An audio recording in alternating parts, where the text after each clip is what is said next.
প্রধানমন্ত্রী সভা করে গিয়েছেন। সিঙ্গুরে শিল্প সম্ভাবনা নিয়ে নীরব থেকেছেন। প্রধানমন্ত্রীর সভার 10 দিনের মাথায় সিঙ্গুরে সভা করতে চলেছেন মুখ্যমন্ত্রী। 26-এর ভোটের আগে সিঙ্গুর নিয়ে কোনো বার্তা দেবেন? জবাব মিলবে বুধবার।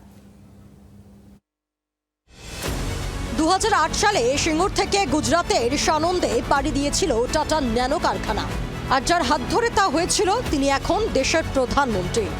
10 দিন আগেই সিঙ্গুরে সভা করে গিয়েছেন তিনি।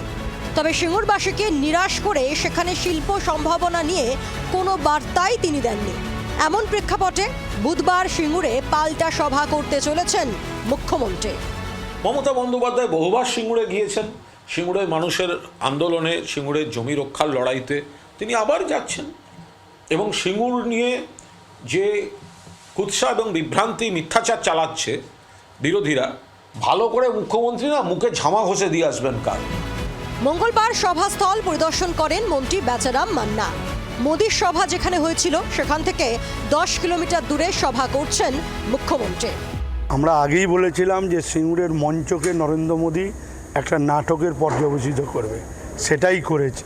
তাই বাংলার এই বিভিন্ন বিষয় নিয়ে বঞ্চনা, অত্যাচার এবং তার সাথে সাথে বাংলাকে যেভাবে কুৎসা অপপ্রচার করা হয়েছে, তার জবাব রাজ্যের মাননীয় মুখ্যমন্ত্রী মমতা বন্দ্যোপাধ্যায় আগামীকাল এই সভা মঞ্চ থেকেই দেবেন।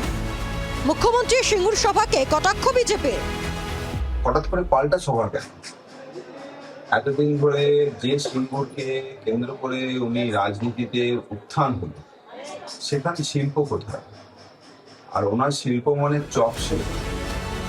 ভোট এলেই প্রাসঙ্গিক হয়ে ওঠে সিঙ্গুর। আক্রমণ পাল্টা আক্রমণে তরজায় মাতেন শাসক ও বিরোধী নেতারা।